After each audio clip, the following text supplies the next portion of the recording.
I woke up to the sound of someone pounding on my front door at 7 in the morning, which was never a good sign in the quiet suburbs of Asheville, North Carolina. I stumbled out of bed, threw on a robe, and made my way downstairs, already knowing in my gut that this wasn't going to be pleasant. When I opened the door, there stood Patricia Morrison, the HOA president of our little neighborhood called Meadowbrook Estates, holding a clipboard and wearing an expression that could curdle milk. "Xavier Vaughn, we need to talk about your illegal structure," she announced before I could even say good morning. I rubbed my eyes and tried to process what she was saying. What illegal structure? The firewood shed on the property line. It's actually on my property, and I'm going to need you to remove it immediately. She thrust a piece of paper at me, some kind of official-looking HOA violation notice. I stared at her, still half asleep. "Patricia, that shed has been there for 3 years. It was there when I bought this house. And it's definitely on my property." "Well, I had my landscaper take measurements, and he says it's at least 2 feet onto my side. That makes it my shed, and I'm claiming it. You have 7 days to remove any firewood you have stored there." This was insane. I had bought my house 3 years ago, a nice 2-story colonial on a half-acre lot. The previous owner had built a simple but sturdy firewood shed near the back property line, about 8 feet by 10 feet, with a slanted roof. I used it every winter to store the cords of oak and hickory I burned in my fireplace. The shed was clearly on my side of the property line, or at least I had always assumed it was. "Patricia, I'm not removing anything. That shed is on my property." Her face turned red. "I'm the HOA president, and I'm telling you that structure is in violation. Not only is it on my property, but it was never approved by the Architectural Review Committee. I'm fining you $500, and if you don't remove it within 7 days, the fine increases to $100 per day. You can't just claim my shed because you feel like it. Watch me." She turned on her heel and marched back toward her property. I stood there in my doorway, watching her go, feeling my blood pressure rising. Patricia Morrison had been a thorn in my side since I moved in. She was one of those people who seemed to live for HOA drama. She was in her late 40s, always dressed like she was heading to a country club luncheon, and she treated the homeowners association like it was her personal kingdom. In the 3 years I had lived here, she had sent me violation notices for leaving my trash cans out an hour too long, for having a lawn ornament she deemed inappropriate — it was a garden gnome — and for parking my truck in my driveway instead of my garage. But this was different. This was her trying to literally steal my property. I went inside and made coffee, trying to calm down and think rationally. I found the paperwork from when I bought the house and looked at the property survey that had been done during the purchase process. According to the survey, my property line was clearly marked, and the shed was definitely on my side, about 4 feet from the boundary.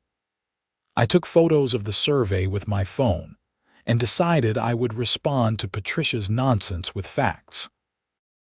Around noon, I walked over to her house, which was directly behind mine. Our properties backed up to each other, separated by what I had always thought was a clear property line. When I got to her backyard, I noticed something I hadn't paid attention to before. She had recently installed a new fence, a tall privacy fence made of white vinyl. It ran along what she presumably thought was the property line, but looking at it now with fresh eyes, something seemed off. Patricia came out her back door before I could knock. "What do you want?"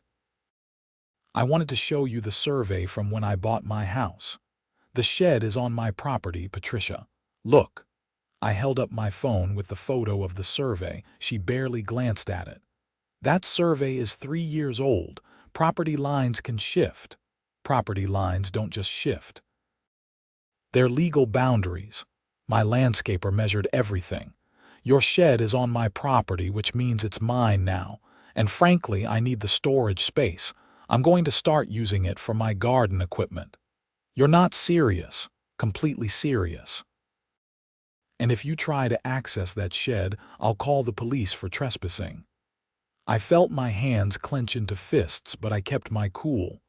Fine, I'll get a new survey done, a professional survey. And when it shows that the shed is on my property, I expect an apology and a withdrawal of these ridiculous fines. Waste your money if you want. The survey will show I'm right. She went back inside and slammed the door. I walked back to my house fuming. This wasn't just about a shed anymore. This was about principle. Patricia had been pushing people around in this neighborhood for years, and it was time someone stood up to her. I spent the rest of the day researching surveyors in the Asheville area. I found a well-reviewed company called Precision Land Surveying and called them first thing Monday morning. The receptionist said they could send someone out within the week, which was cutting it close to Patricia's 7-day deadline, but I didn't have much choice. I scheduled the survey for Thursday afternoon. On Tuesday, I received another notice from the HOA, this time via certified mail. Patricia was escalating. The letter stated that I was in violation of 3 separate HOA covenants: building a structure without approval, encroaching on a neighbor's property, and creating a fire hazard by storing firewood too close to a property line. The fines now totaled $1,500, and I was being summoned to an emergency HOA board meeting the following Monday. I called my real estate attorney, Marcus Chen, who had handled my house purchase. I explained the situation, and he listened patiently. Xavier, this sounds like a property dispute more than an HOA issue. If your survey shows the shed is on your property, the HOA can't fine you for encroachment that doesn't exist. But what about the approval thing? I didn't build the shed, the previous owner did. Was the previous owner subject to HOA approval requirements? I don't know. I'd have to check when the HOA was actually established. Do that. If the shed was built before the HOA was formed or before those particular rules were in place, it's grandfathered in. Send me copies of everything, including your original survey and these violation notices. I'll prepare a response. I felt a little better having Marcus on my side. I sent him all the documents and waited for Thursday to arrive. Wednesday afternoon, I was working from home. I was a software developer for a tech company based in Charlotte. When I glanced out my back window and saw Patricia in my yard, walking around my shed with a measuring tape and taking photos with her phone, I rushed outside. "What are you doing on my property?" She didn't even look startled. "I'm documenting the violations for the HOA board meeting. As president, I have the right to inspect any property in the neighborhood for covenant violations. You don't have the right to trespass. Get off my property right now, or I'm calling the police." "Go ahead and call them. They'll tell you the same thing. HOA presidents have inspection rights. It's in the covenants you signed when you bought your house." I pulled out my phone and actually did call the non-emergency police line. I explained the situation to the dispatcher, and she said she would send an officer to mediate the dispute. Officer Ramirez arrived about 20 minutes later. He was a middle-aged cop with a patient demeanor who had probably dealt with his share of neighborhood disputes. He listened to both of us explain our sides. "Madam, do the HOA covenants actually give you the right to enter someone's property without permission?" Patricia pulled out her own copy of the covenants and flipped through them. "Right here, Section 12, Paragraph 4. The board may conduct inspections of properties to ensure compliance with neighborhood standards." Officer Ramirez read the section. "This says you can inspect, but it doesn't say you can enter private property without permission or notice. Sir, Have you been given notice of an inspection? No. She just showed up in my yard. The officer turned to Patricia. Madam, I'd suggest you follow proper procedure. Give written notice, get permission, or get a court order if you believe there's a serious violation. But you can't just wander onto someone's property whenever you feel like it. Patricia's face turned red again. This is ridiculous. I'm trying to enforce the rules that everyone agreed to. Then enforce them properly. Madam, I'm going to have to ask you to leave this gentleman's property now. She left, but not before giving me a look that could have melted steel. Officer Ramirez gave me his card and suggested I document everything, take photos, and keep all correspondence with the HOA. Good advice. Thursday finally arrived, and the surveying crew showed up at 2 in the afternoon. There were 3 of them, led by a man named Donald Pritchard, who had been surveying properties in Buncombe County for 20 years. He explained that they would locate the original survey markers, iron pins that had been placed in the ground, and use GPS technology to precisely map the property boundaries. The work took about 3 hours. I watched them set up their equipment, take measurements, and mark various points around my property. Patricia came out into her yard and watched too, standing with her arms crossed. At one point, I saw Donald go over and speak with her, presumably asking permission to access her yard to complete the survey. When they finished, Donald came to my front door with a tablet showing a digital map of the property lines. Mr. Vaughn, I have some interesting findings to share with you. Let me guess, the shed is on my property. That's correct. The shed is fully on your property, approximately 4 feet from the actual boundary line. But there's something else you need to know. He zoomed in on the digital map. See this area here? This is where Miss Morrison's new fence is located. Yeah, what about it? According to the original survey markers and our GPS measurements, her fence is not on the property line. It's actually on your property. I stared at the screen. What? Her fence is approximately 10 feet onto your property along the entire back boundary. It's a significant encroachment. My mind was spinning. 10 feet? That's impossible. Why would she build it there? Donald shrugged. I can't speak to her intentions, but the markers don't lie. I'll have a full written report ready by tomorrow, complete with maps and photographs. You'll want to share this with your attorney.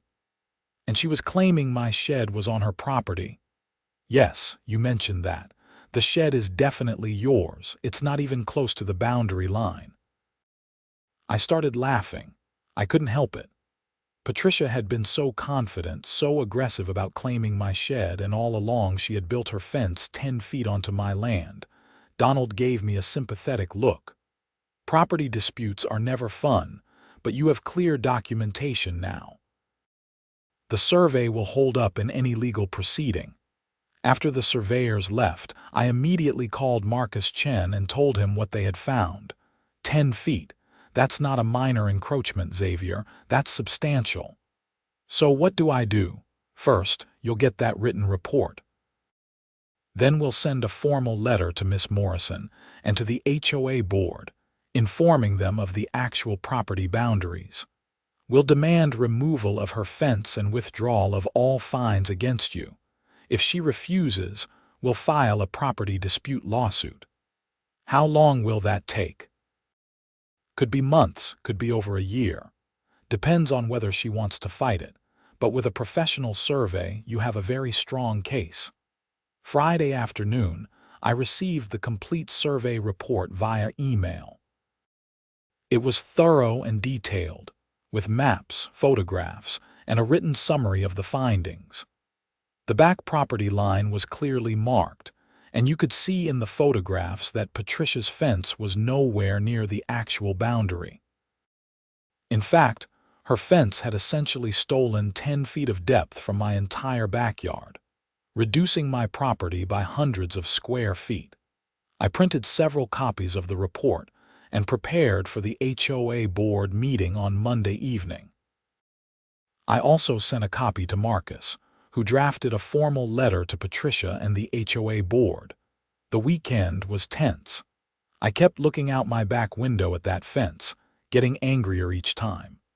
Patricia had probably spent thousands of dollars building it, and she had put it in completely the wrong place. Either her landscaper had made a massive error, or she had deliberately encroached on my property. Given how aggressive she had been about my shed, I was beginning to suspect the latter. On Sunday afternoon, I was mowing my front lawn when a car pulled up and a woman got out. She was in her 30s, dressed casually, and she walked up to me with a cautious expression. "Excuse me, are you Xavier Vaughn?" "That's me." "My name is Brenda Wilkes. I live 3 streets over. I heard about your dispute with Patricia Morrison." Word travels fast. "This is a small neighborhood. Listen, I wanted to talk to you because Patricia did something similar to me 2 years ago. That got my attention. I turned off the mower." "What happened?" "She claimed that my vegetable garden was too close to the street and violated some obscure HOA rule about front yard landscaping. She fined me repeatedly, made my life miserable. I eventually had to remove the garden because I couldn't afford the fines. But here's the thing, I later found out that rule didn't actually exist. She had made it up. She made up a rule. Yes. Or at least she interpreted the covenants in a way that nobody else agreed with. But by the time I figured it out, I had already torn out my garden.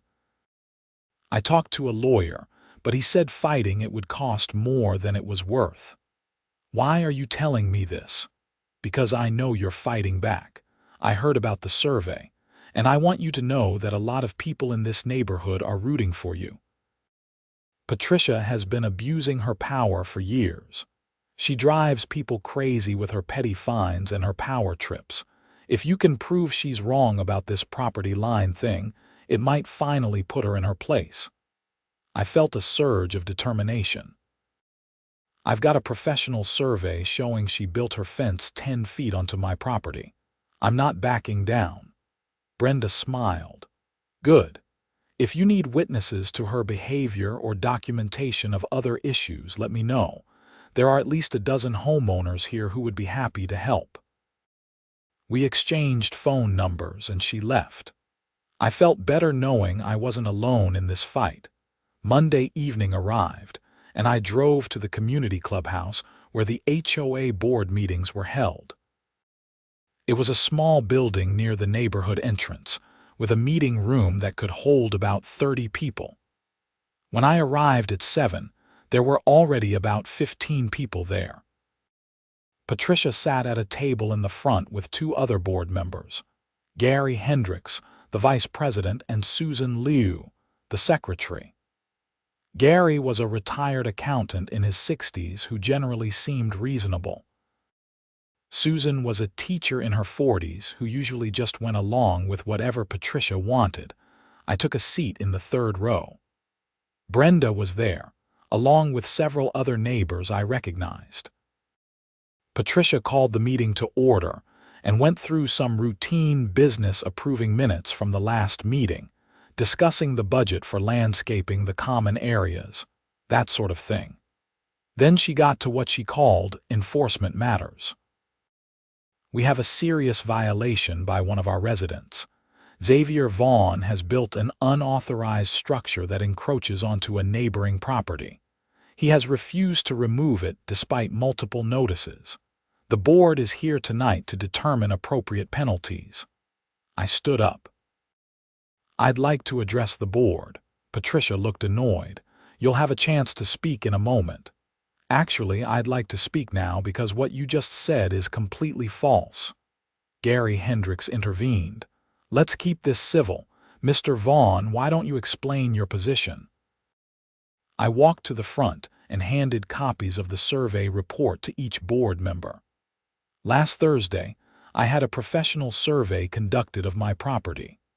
The survey clearly shows that my firewood shed is on my property, approximately 4 feet from the boundary line. It is not encroaching on anyone's land. Patricia barely looked at the report. This is just a piece of paper. My landscaper measured everything. This is a professional survey conducted by a licensed surveyor using GPS technology and original survey markers. It's legally valid documentation of property boundaries. I turned to Gary and Susan. Please look at the report. Look at the photographs and the maps. Gary put on his reading glasses and started going through the document. Susan looked at it too. I could see their expressions changing as they absorbed the information. There's something else, I continued. The survey also revealed that Miss Morrison's new fence is not on the property line. It's actually 10 feet onto my property. She has encroached on my land significantly. The room went silent. Everyone turned to look at Patricia, whose face had gone pale. That's absurd, she said. My landscaper used the old fence line as a reference. What old fence line? There was no fence there before. There were markers, posts, from an old fence that had been removed. I shook my head. Even if that's true, those markers were apparently in the wrong place. The survey shows the actual boundary and your fence is nowhere near it. Gary was still studying the report. Patricia, this looks pretty conclusive. The survey shows coordinates, measurements, photographs of the iron pins marking the property line. If this is accurate, then Xavier's shed is clearly on his property and your fence is on his. Patricia grabbed the report from his hands. I want to get my own survey done. This could be fake. It's not fake, I said. You're welcome to get your own survey. In fact, I encourage it. But until you do, I expect all fines against me to be withdrawn immediately. Susan spoke up for the first time. I think that's reasonable. If there's a dispute about property lines, we need to resolve that before we can enforce any violations. Patricia looked furious, but she was outnumbered. Fine. We'll table the enforcement action until I can get an independent survey, but this isn't over. You're right, it's not over, I said. Because your fence is on my property and I'm going to need you to remove it. Like hell I will. Gary held up his hands. Let's everyone calm down. Patricia, get your survey done. Xavier, give her reasonable time to do that. Once we have all the facts, we'll figure out the next steps. The meeting moved on to other topics, but I wasn't really listening. I had made my point. As people filed out afterward, several neighbors came up to me and quietly expressed their support. Brenda gave me a thumbs up. Patricia left quickly without speaking to anyone. I had a feeling this was about to get uglier. Over the next week, I consulted regularly with Marcus Chen.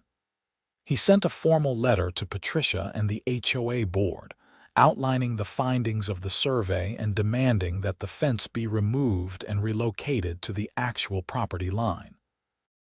The letter also demanded withdrawal of all fines and a formal apology. We gave her 30 days to respond.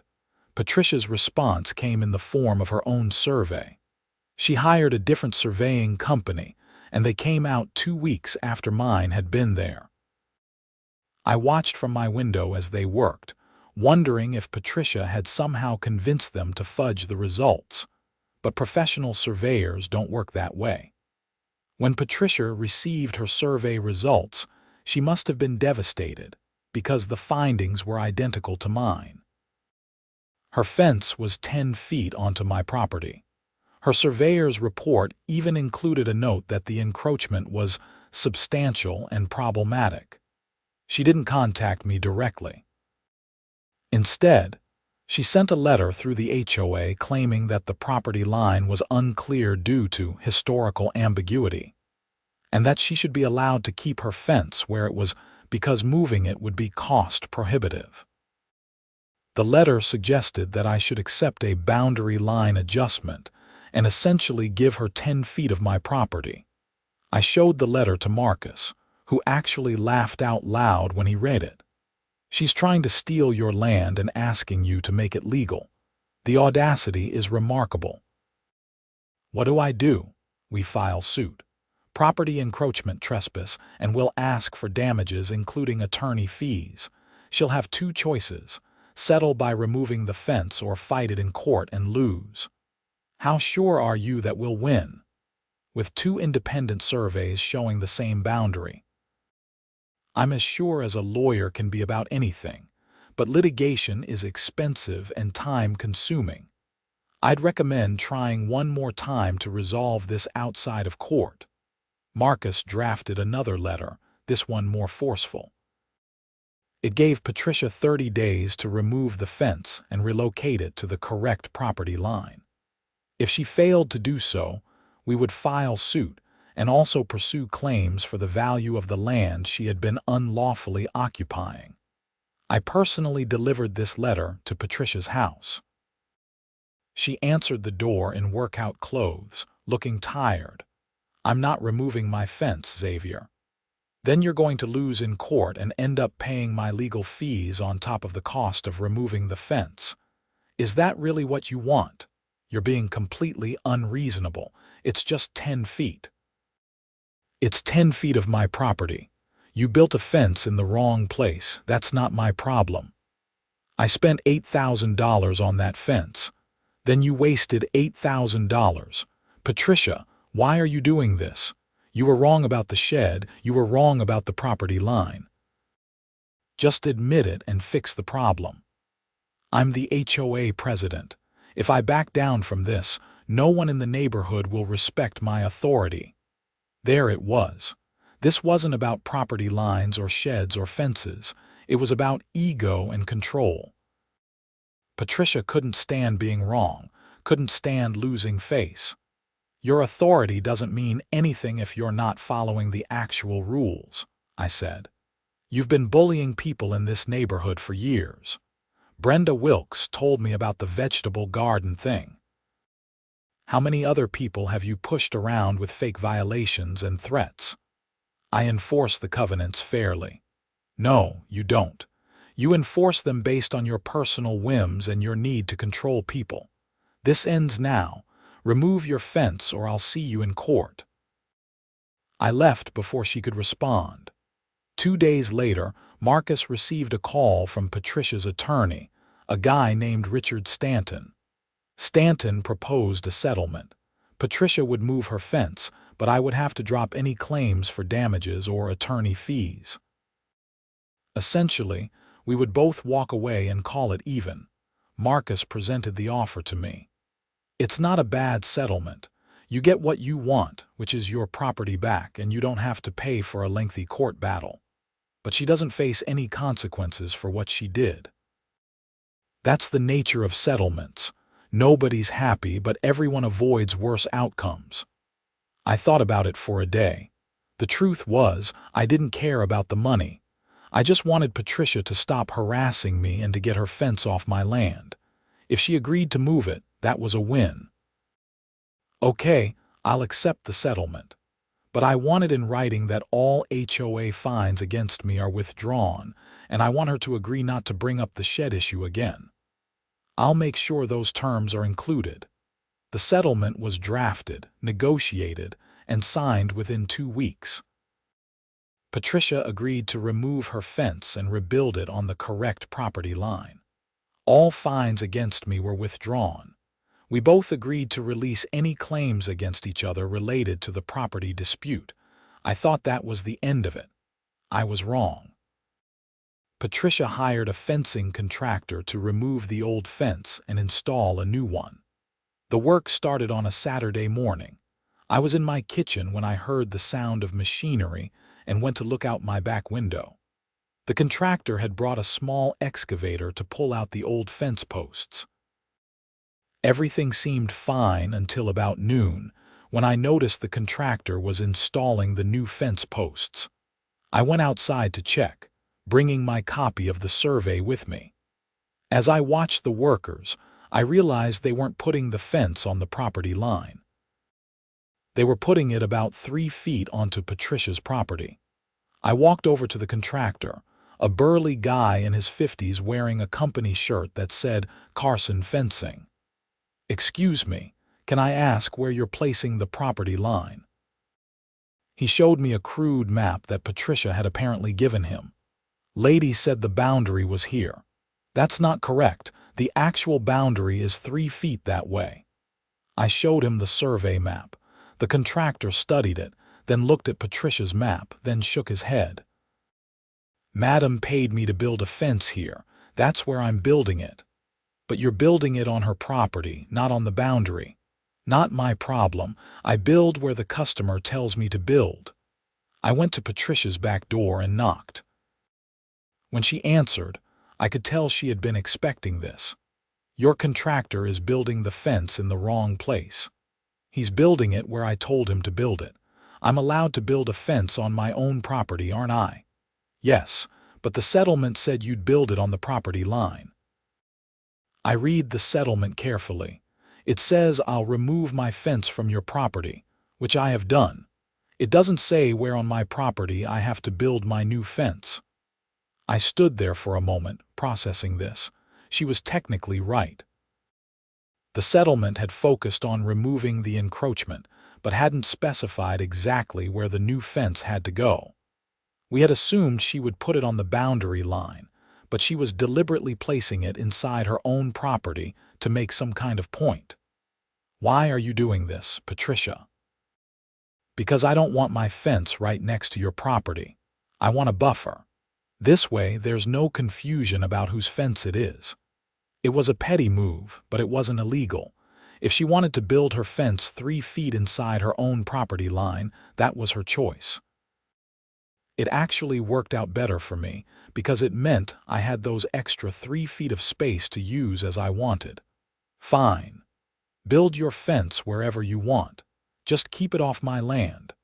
I went back inside, feeling like I had won the war, but Patricia was still trying to win little battles.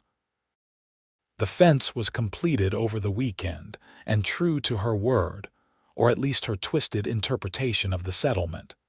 It was entirely on her property. For a few weeks, things were quiet. I went back to my normal routine, working from home and enjoying the early spring weather. My firewood shed remained undisturbed, still holding the remaining cords from winter.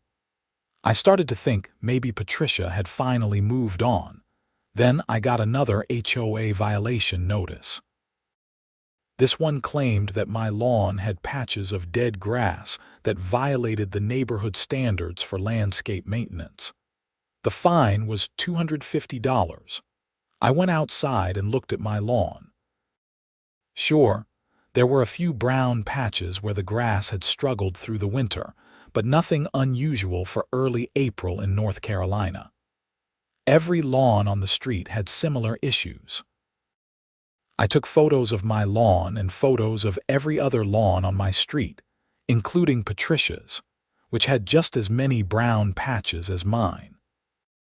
I sent a formal response to the HOA board with the photos attached, pointing out that if they were going to fine me for normal seasonal lawn variation, they needed to fine everyone equally. Gary Hendricks called me a few days later. "Xavier, I want to apologize. Patricia has been issuing these violations without consulting Susan or me. This lawn thing is ridiculous. I'm going to call a special board meeting to discuss her conduct as president." "Thank you, Gary. I appreciate that. A lot of residents have been complaining about her lately." The property line dispute opened people's eyes to how she operates. There's going to be a vote to remove her as president. This was interesting. "When?" "Next week. It'll be at the regular monthly board meeting. You should come." I definitely plan to be there. The week leading up to the meeting, I heard through the neighborhood grapevine that Patricia had been campaigning to keep her position. She was going door to door, talking about all the work she had done as president, all the improvements to the neighborhood, all the rules she had enforced to maintain property values. Some people were sympathetic to her. Others were ready for new leadership. The night of the board meeting, the clubhouse was packed. There must have been 40 people there, nearly a third of the neighborhood. Patricia sat at the board table looking grim. Gary called the meeting to order and got right to the point.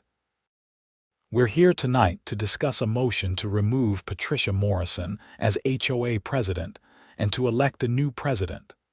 This motion has been brought by multiple residents who have concerns about how the board has been operating. Patricia, you'll have a chance to address these concerns. Patricia stood up, and I had to give her credit. She didn't look nervous.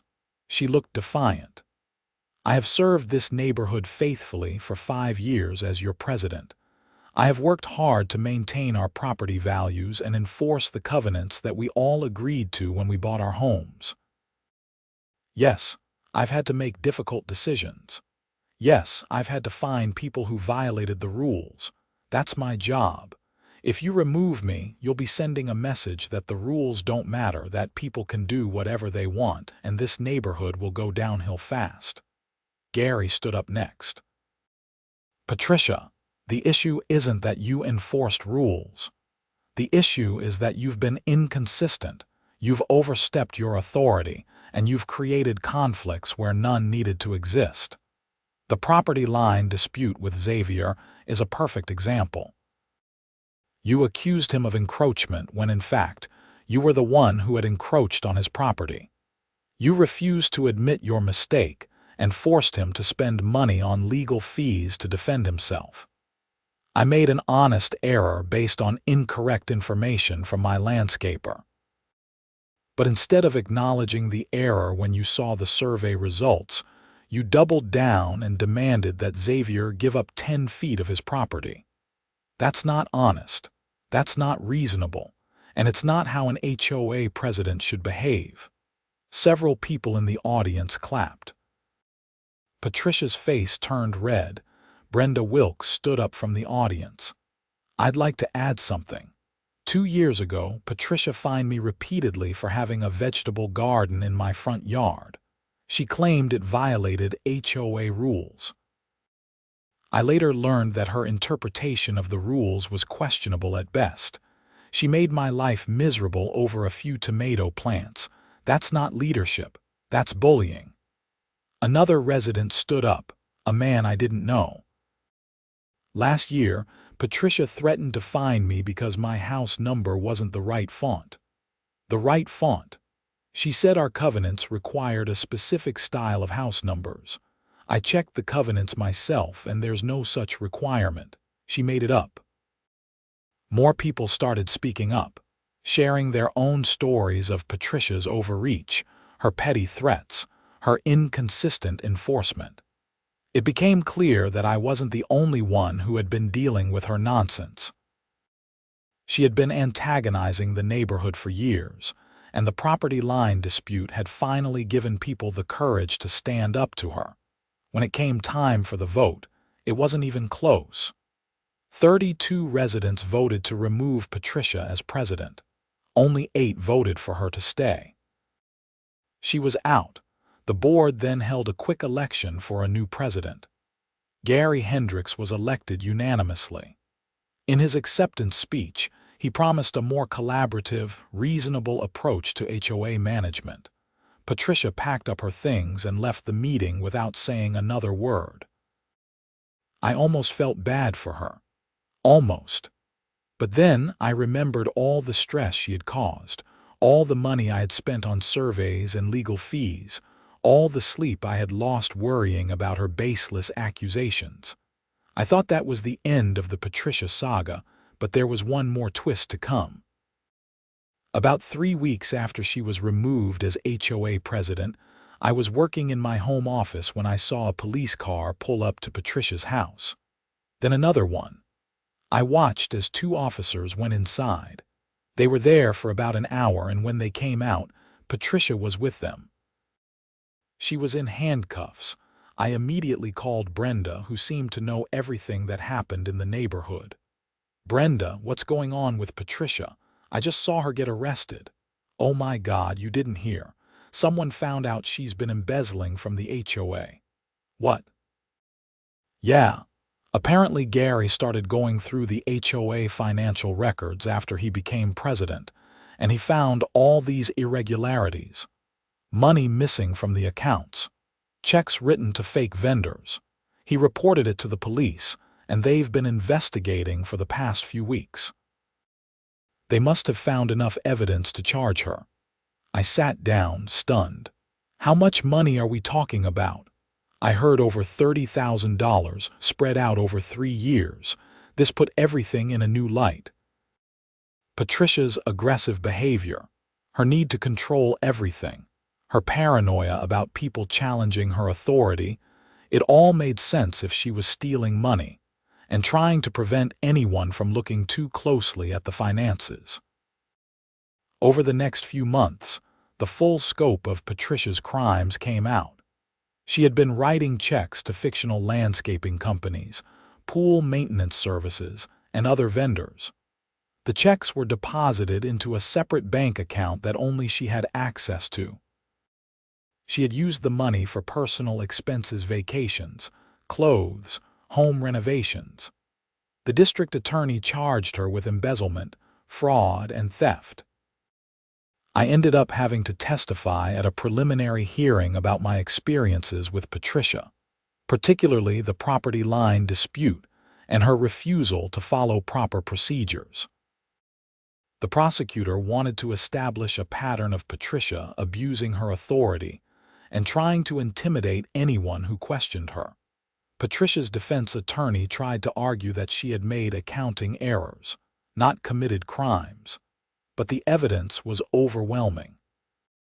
Gary had found records of fake invoices, forged receipts, and email exchanges where Patricia had discussed how to hide the money.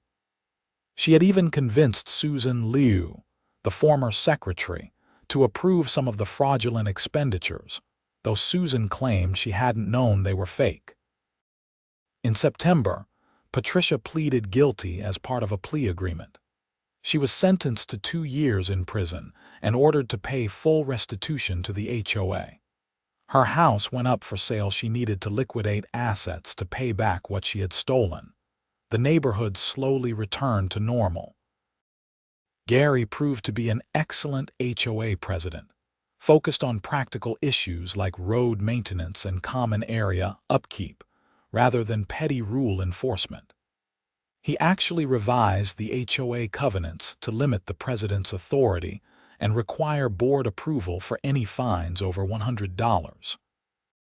I became friendly with several neighbors who had also been victimized by Patricia's reign of terror. Brenda and I started a tradition of having coffee every Sunday morning and gossiping about neighborhood news. It turned out that living in an HOA wasn't so bad when the HOA was run by reasonable people. My firewood shed remained right where it had always been, 4 feet from the property line, unmolested by petty tyrants claiming it belonged to them. I added more firewood that fall, stacking oak and hickory in neat rows, preparing for winter. Every time I looked at that shed, I thought about the absurd battle I had fought to keep it. The new neighbors who bought Patricia's house were a young couple with a baby. They were friendly and easygoing, and they couldn't believe the story when I told them about the fence and the property line dispute. They ended up removing Patricia's fence entirely and installing a new one on the actual boundary line, which made the most sense for both our properties. One Saturday afternoon in October, I was outside splitting firewood when the husband, whose name was Jake, came over to chat. "Hey, Xavier, we found something weird when we were clearing out the garage." "What's that?" "A bunch of old fence posts with markers on them. They were labeled with property line markers, but they don't match the actual boundary. Do you think Patricia put those there on purpose?" I thought about it. You know, when she first claimed my shed was on her property, she said her landscaper had measured based on old markers.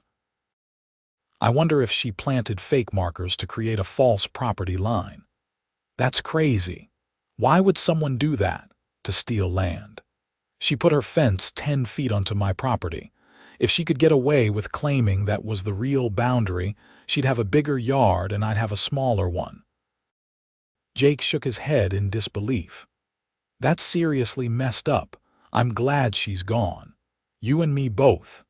As winter approached and I started burning the firewood in my fireplace, I often reflected on the whole experience. It had been stressful, expensive, and frustrating, but it had also taught me some important lessons. First, never assume someone in authority is acting in good faith. Patricia had used her position as HOA president to bully people and steal money. Second, documentation is everything. If I hadn't gotten that professional survey, Patricia might have gotten away with her land grab. Third, standing up to bullies is worth it, even when it's hard. If I had just rolled over and let Patricia have the shed, or let her keep her fence on my property, she would have continued her pattern of abuse unchecked. The neighborhood was better off without her, and I like to think I had played a small part in bringing her down. By refusing to back down, by insisting on facts and proper procedures, I had exposed her lies and led to the discovery of her crimes. On Christmas Eve, I was having a small gathering at my house. Brenda, Jake and his wife Melissa, Gary Hendricks and his wife, a few other neighbors. We were standing around the fireplace, enjoying the warmth of the oak logs crackling away when Gary raised his glass. I'd like to make a toast to Xavier, who had the courage to stand up to corruption and remind us all that HOAs are supposed to serve homeowners, not the other way around. Everyone raised their glasses and cheered. I felt embarrassed but also proud. To be honest, I was just trying to keep my firewood shed, I said with a laugh. Sometimes the small battles lead to big changes, Gary replied. Patricia probably would have gotten away with her embezzlement for years if you hadn't challenged her on the property line issue. You forced us all to take a closer look at how she was running things. Brenda chimed in. And you showed everyone else in the neighborhood that it was okay to push back.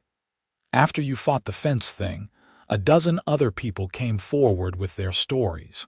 That's what led to the vote to remove her. As the evening went on and the fire burned down to embers, I felt a deep sense of contentment.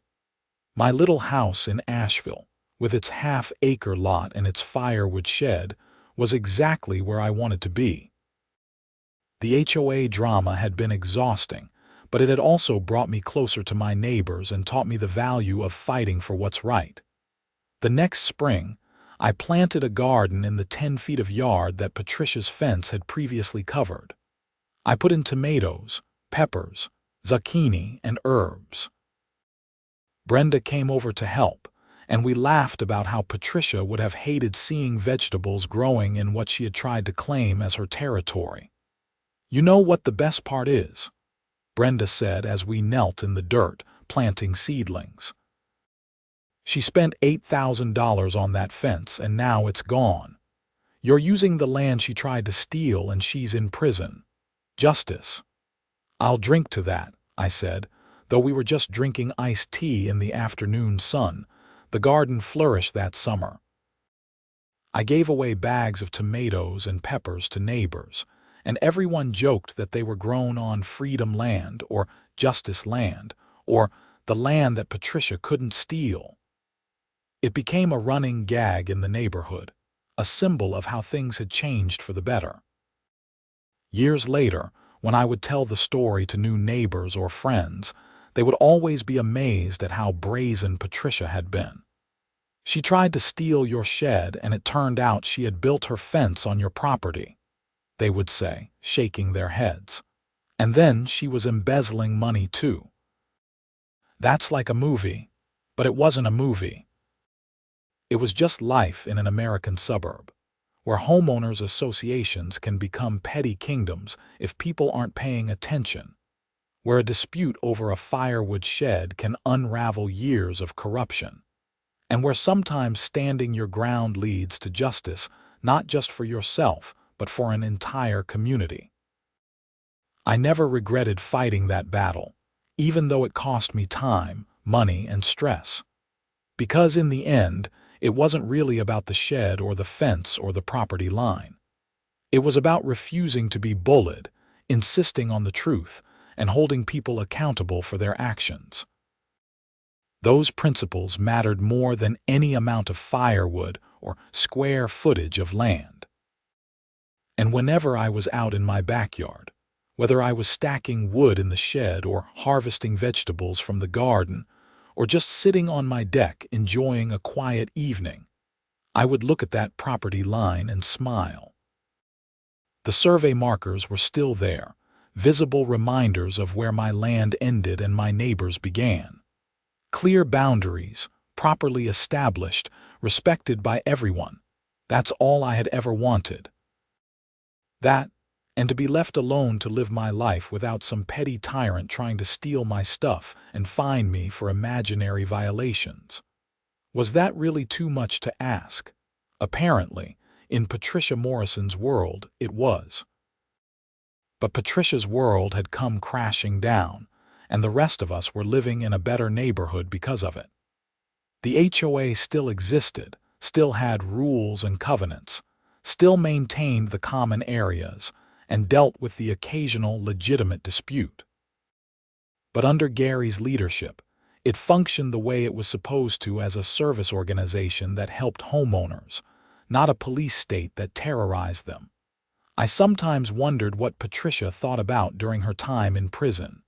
Did she regret her actions? Did she understand how her need for control and her willingness to lie and steal had destroyed her life? Or did she still see herself as the victim, unfairly persecuted by ungrateful neighbors who didn't appreciate her leadership? I would never know. And truthfully, I didn't care. She was out of my life, out of the neighborhood, and facing the consequences of her choices. That was enough for me. As I sat by my fireplace one evening in December, 3 years after the whole mess had started, I thought about how strange life could be. A simple firewood shed, a structure I barely paid attention to most of the time, had been the catalyst for exposing a criminal and liberating a neighborhood from a tyrant. The shed itself was nothing special, just some posts and a roof and walls to keep the wood dry. But it had become symbolic of something larger. The idea that people shouldn't have to live in fear of those who claim authority over them. The fire crackled, the wood burned bright and hot, and I felt grateful for every piece of firewood in that shed. Because that firewood, and the shed that held it, had started a chain of events that made my life and the lives of dozens of other people better. Not bad for a simple wooden structure 4 feet from the property line.